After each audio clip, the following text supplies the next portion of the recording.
Assalamualaikum warahmatullahi wabarakatuh. Hai anak-anak kelas 6. Apa kabarnya hari ini? Alhamdulillah, luar biasa. Semangat juang, bebaskan Al-Aqsa. Allahu Akbar. Yes, yes, yes. Nah, untuk pertemuan kali ini kita akan membahas tentang perkembangbiakan generatif pada tumbuhan dan ide pokok pada suatu paragraf. Yuk kita simak videonya. Perkembangbiakan tumbuhan dibagi menjadi dua cara. Yang pertama adalah perkembangbiakan generatif, yaitu perkembangbiakan tumbuhan melalui proses perkawinan. Dan yang kedua adalah perkembangbiakan vegetatif, yaitu perkembangbiakan tumbuhan tidak melalui proses perkawinan. Nah, untuk pembelajaran hari ini, kita akan mempelajari perkembangbiakan generatif. Nah, bagaimana ya proses perkembangbiakan generatif? Perkembangbiakan generatif hanya bisa dialami oleh tumbuhan berbiji.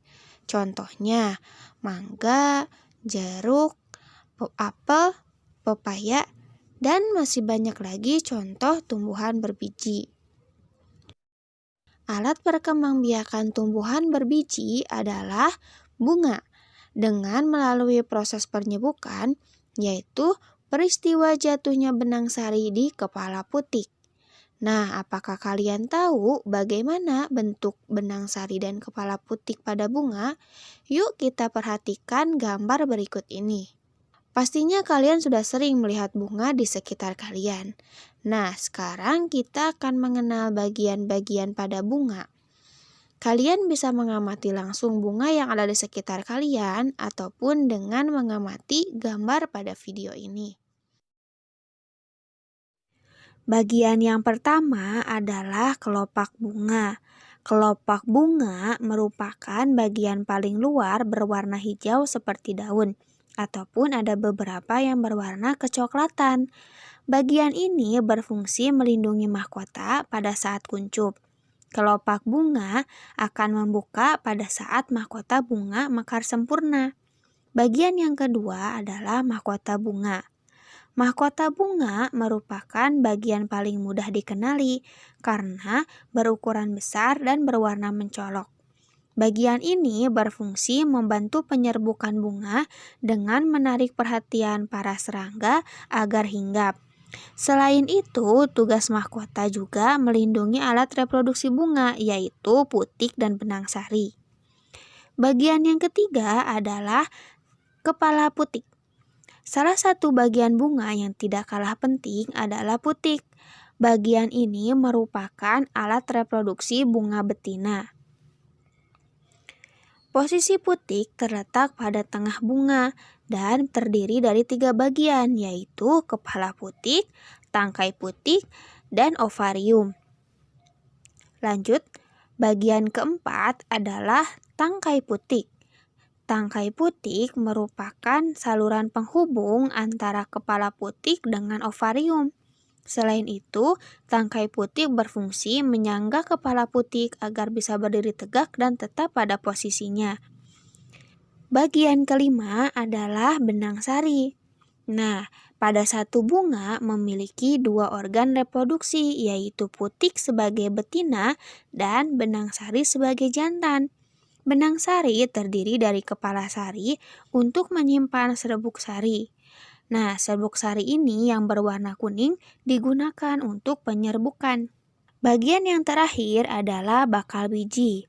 Fungsi bakal biji adalah sebagai tempat di mana sel telur bertemu dengan serbuk sari untuk dibuahi sehingga terjadilah penyerbukan.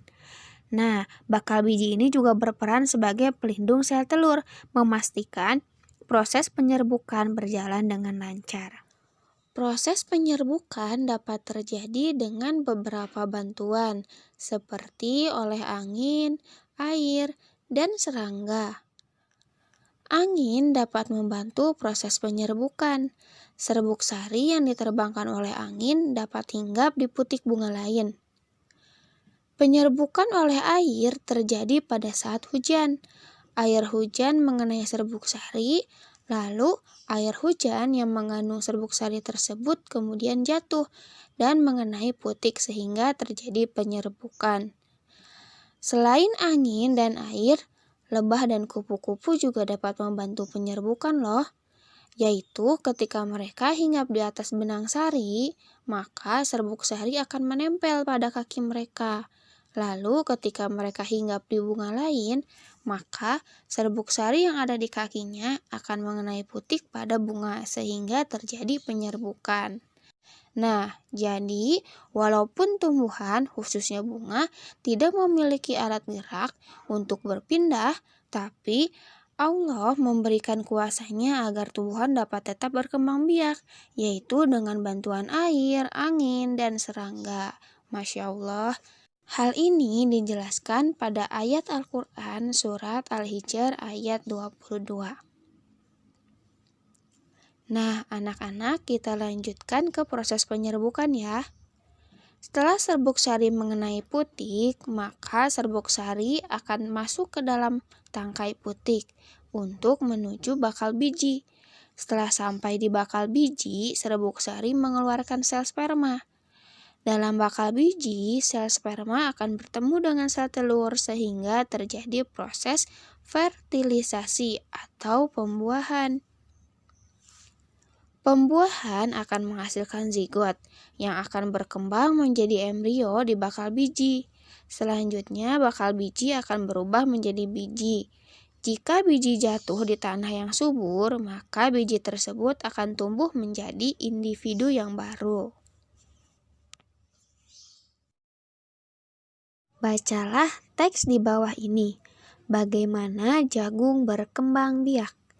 Jagung merupakan salah satu tanaman yang dijadikan bahan makanan pokok di berbagai negara, salah satunya di Indonesia.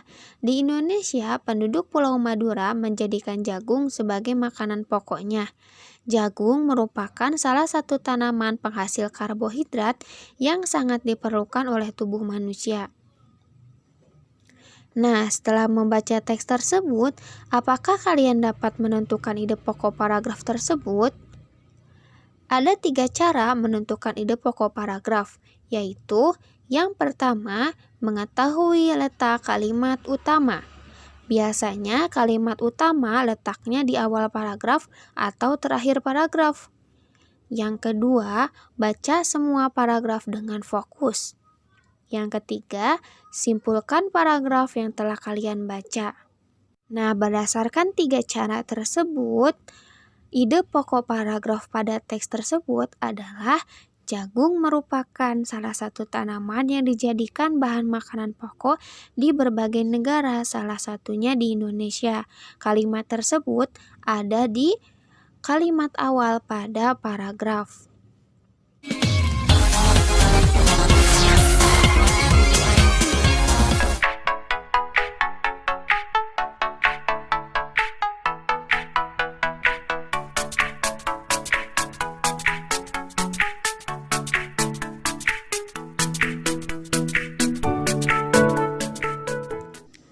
Sekian pembelajaran kali ini. Semoga dengan menonton video ini dapat membantu kalian dalam memahami materi. Terima kasih telah menyaksikan video ini. Mohon maaf bila ada kesalahan. Jaga kesehatan dan tetap semangat. Wassalamualaikum warahmatullahi wabarakatuh.